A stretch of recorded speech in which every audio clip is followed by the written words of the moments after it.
আসলে আমরা খুব অস্থির চিত্তের এবং আমরা মনে খুব ইনডিসিশনে ভুগি যে আমরা কখন কোথায় কি বলতেছি, আমাদের ইনডিসিশনে যথেষ্ট।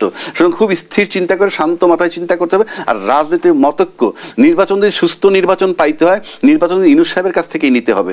ইউনূস সাহেব যদি নির্বাচন না দেন তাহলে কিন্তু তৃতীয় একটা পক্ষ আবার আসবে ক্ষমতায়। কারণ যারা নির্বাচন চাচ্ছে তারা ক্ষমতায় বসতে পারবে না, তাদের প্রক্রিয়া নির্বাচনের মাধ্যমেই। সুতরাং নির্বাচন নিতে হবে ইউনূস সাহেবের কাছ থেকেই। ইউনূস সাহেবের কাছ থেকে আবারও বলছি নিতে হবে। যদি ইউনূস সাহেবের কাছ থেকে নির্বাচন আপনারা না নিতে পারেন এবং সে যদি ব্যর্থ হয়, চলে যায়, উনি বলছে চলে যাবে না, আই কান্ট গ্যারান্টি। অ্যাডভোকেট আবু-হেনা রাজ্জাকী, যে গণঅভ্যুত্থান ইতিহাস বদলে দিল, সেই গণঅভ্যুত্থানের কৃতিত্ব নিয়ে এই মুহূর্তে আমরা কেন লড়াই দেখতে পাচ্ছি? ধন্যবাদ আপনাকে এবং আমার সহালোচক। এখানে লড়াই দেখতে পাচ্ছেন এই কারণে, কারণ আছে। আপনি একটা গণঅভ্যুত্থান হিসেবে অনেক লোক মারা গেছে, মানুষ মারা গেছে, কোনো সন্দেহ তো নাই। 1400, 1500, 2000 হটেভার ইট ইজ, মানুষ মারা গেছে। এখন এটা ইউএন রিপোর্টেও তাই আসছে, কতজন মারা গেছে, 1400 মারা গেছে। আমরা বিএনপির তরফ থেকে ফখরুল ইসলাম আলমগীর সাহেবের কাছে আমরা ডেটা পাইছিলাম 422 জন লোক তাদের মারা গেছে। ফাইন, 422 জন মারা গেছে এবং দল মত নির্বিশেষে সবাই আন্দোলনে ছিল। এখন আসেন, আপনি সিম্পল এই জিনিসটাও চিন্তা করেন, 422টা জন মারা গেলে 422টা পরিবারের মায়ের কোল খালি হয়েছে। সেক্ষেত্রে তো আমার একটা জেদ কাজ করা দরকার যে বিচারটা খুব জরুরি দরকার, বিচারটার প্রতি গুরুত্ব দেওয়া দরকার। আচ্ছা, আর অভ্যুত্থানের কৃতিত্ব যারা চাচ্ছে তারা ছাত্ররা বলতে তারা এই সমন্বয়ক বা যারা আছে।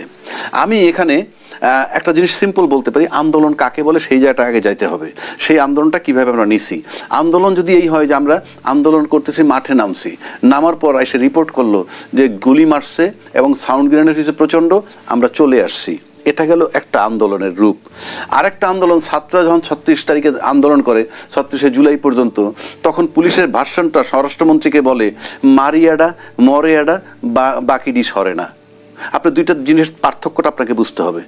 একটা হলো সাউন্ড গ্রেনেড এবং গুলি আমরা চলে আসছি, আর একটা হলো কি মারিয়াডা মরেয়াডা বাকি ডি সরে না। তার মানে কি ফার্ম ডিটারমিনেশন, তারা জীবন দেওয়ার জন্য প্রস্তুত ছিল, সেই রাইট হোক রং হোক।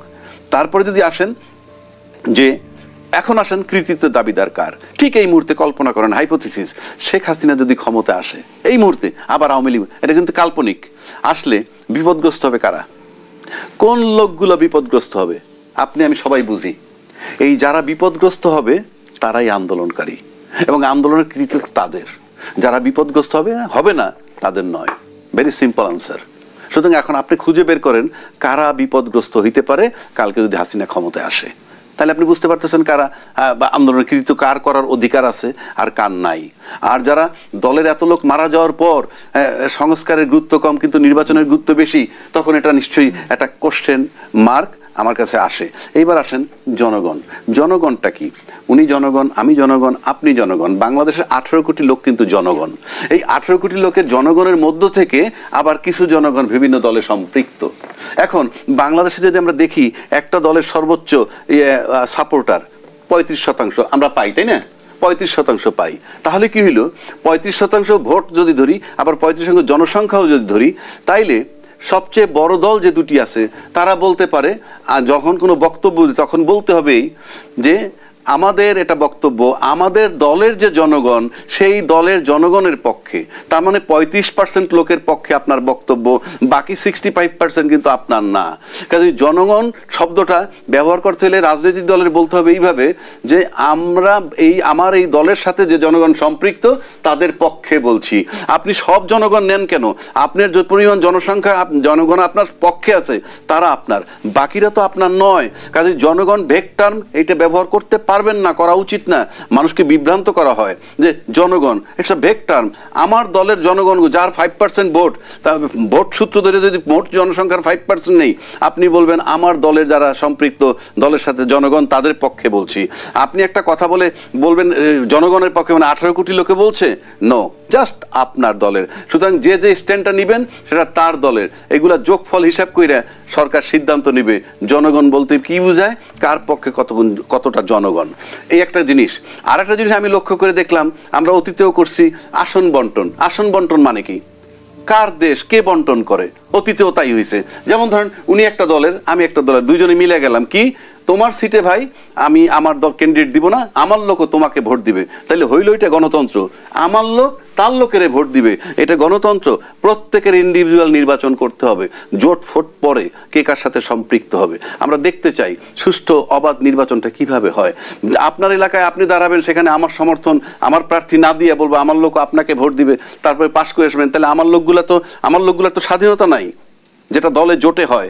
প্রার্থী দিল না, বললো যে এখানে অমুক দলের প্রার্থী, আমার প্রার্থী দিব না, আমার দল তোমাকে ভোট দিবে। তার মানে কি হলো? তাহলে তো আমার যে ভোটারটা, সেই ভোটারটা তো ইনফ্লুয়েন্সড, তাকে আমি ফোর্স করছি। কোথায় গণতন্ত্র?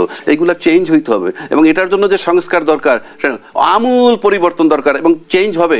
বাংলাদেশ এখন সেই আগের জায়গায় নাই, আমি আপনাকে মনে বলিয়ে দিচ্ছি। 5ই আগস্ট বাংলাদেশে কেউ কল্পনা করে নাই শেখ হাসিনা চলে যাবে, যখন তার পুলিশ প্রশাসন, আর্মি, মিলিটারি সব তার, রাস্তাঘাট সব তার, সাউন্ড গ্রেনেড আকাশ থেকে মারে, সবই তার, তারপরে সে পালাইছে। তাহলে আপনাকে বুঝতে হবে এখন কেউ কোনো পদে একেবারে কঠিনভাবে স্থির থাকবেন, নো। আপনার নিজের দল থেকেও বিস্ফোরণ হতে পারে। তরুণ সমাজ, নবীন সমাজ, তাদেরকে আপনাদের জাগ্রত হইতেছে, এবং সেদিকে আপনাদের খেয়াল রাখতে হবে। অ্যাডভোকেট আবু হেনা রাজ্জাককে বেশ কিছুদিন ধরে ছাত্রদের নতুন রাজনৈতিক দল নিয়ে আলোচনা যেমন হচ্ছে, তেমন সমালোচনাও হচ্ছে। শোনা যাচ্ছে সেনাবাহিনীর সাবেক কর্মকর্তারাও যোগ দিচ্ছেন ছাত্রদের নতুন রাজনৈতিক দলে, এবং ছাত্ররা যেমনটি দাবি করছে নতুন রাজনৈতিক দল নেতা নির্ভর নয়, হতে যাচ্ছে নীতি নির্ভর। ছাত্রদের নতুন ধারার দল নিয়ে কি প্রত্যাশা রাখছেন? দেখেন, আমি একটা নিরপেক্ষ লোক হিসাবে যদি বলি, নতুন দল হতেই পারে, কিন্তু অন্য যারা রাজনৈতিক দল যারা আছেন তারা হয়তো বলবেন নতুন দল হতে পারে, কিন্তু অ্যালাউ করব না। আমি কেন করব না? বাজারটা আমার, এখানে আমার প্রোডাক্টটা বাজারজাত করে ফেলছি, সেখানে আরেকজনের প্রোডাক্ট নিয়ে আসবে, তাহলে তো আমার ক্ষতি হবে ন্যাচারালি। আর 2 নম্বর হলো, এই যে নতুন রাজনীতি, ইদানিং আমরা একটা শব্দ শুনতেছি কিংস পার্টি কিন্তু এখন পর্যন্ত আত্মপ্রকাশ করেনি। ইনফ্যাক্ট কোনো দলের নাম আমরা পেয়েছি? আমরা কিন্তু কোনো দলের নাম পাই নাই। বাংলাদেশে কিন্তু কিংস পার্টি বলতে কি বোঝায়, সেই সংজ্ঞাটা আগে যেতে হবে।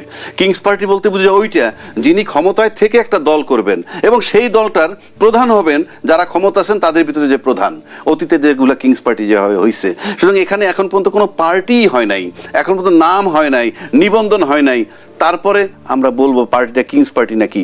তার আগেই আমরা বলতেছি কি, আসলে আমরা খুব অস্থির চিত্তের, এবং আমরা মনে খুব ইনডিসিশনে ভুগি, যে আমরা কখন কোথায় কি বলতেছি, আমাদের ইনডিসিশনে যথেষ্ট। সুতরাং খুব স্থির চিন্তা করে, শান্ত মাথায় চিন্তা করতে হবে। আর রাজনীতির মতৈক্য, নির্বাচন যদি সুস্থ নির্বাচন পাইতে হয়, নির্বাচন ইউনূস সাহেবের কাছ থেকেই নিতে হবে। ইউনূস সাহেব যদি নির্বাচন না দেন, তাহলে কিন্তু তৃতীয় একটা পক্ষ আবার আসবে ক্ষমতায়। কারণ যারা নির্বাচন চাচ্ছে তারা ক্ষমতায় বসতে পারবে না, তাদের প্রক্রিয়া নির্বাচনের মাধ্যমেই। সুতরাং নির্বাচন নিতে হবে ইউনূস সাহেবের কাছ থেকেই। ইউনূস সাহেবের কাছ থেকে আবারও বলছি নিতে হবে। যদি ইউনূস সাহেবের কাছ থেকে নির্বাচন আপনারা না নিতে পারেন, এবং সে যদি ব্যর্থ হয়, চলে যায়, উনি বলছে চলে যাবে না, আই কান্ট গ্যারান্টি ইট। কারণ আমার তো কোনো ওয়াদা নাই যে আমি একেবারে এইটা করব, আমি এত ঝুঁকিতে যাব না, আমি চাইছি মঙ্গল, আমার কোনো কিছুর অভাব নাই। সুতরাং আপনি যদি ইউনূস সাহেবের কাছ থেকে নির্বাচন নিতে হয়, তাইলে সেই জায়গায় ইউনূস সাহেবের ওইভাবে রাখতে হবে। অন্যথায় তৃতীয় পক্ষ আসলে আবার কিন্তু 2-3 বছরের জন্য অপেক্ষা করতে হবে। সুতরাং সেটাও কিন্তু রাজনৈতিক দলগুলোর জন্য সাংঘাতিকভাবে ক্ষতিকর হবে। এমনি সমাজে কি হইল না হইলো সেটা ইম্যাটেরিয়াল, আমি দেশের সার্বিক চিন্তা করে বলছি। আরেকটা কথা বলি আপনাকে, আমরা যদি বলি যে ইউনূস সাহেব ব্যর্থ, প্রতিদিন ক্ষতি করতেছে দেশটা, আমরা শুনি পত্রিকা আসে, বিভিন্ন জন টকশোতে অনেকে বলে, দায়িত্বশীল ব্যক্তিরাও বলে, তো বড় বড় রাজনৈতিক দল যেগুলো আছেন তারা তো দেখতেছেন প্রতিদিন ক্ষতি হচ্ছে, তাহলে ডিসেম্বর পর্যন্ত ডেট মানতেছেন কেন আপনারা? ধন্যবাদ জানাচ্ছি অ্যাডভোকেট আবু হেনা রাজ্জাককে। তার সাথে বসে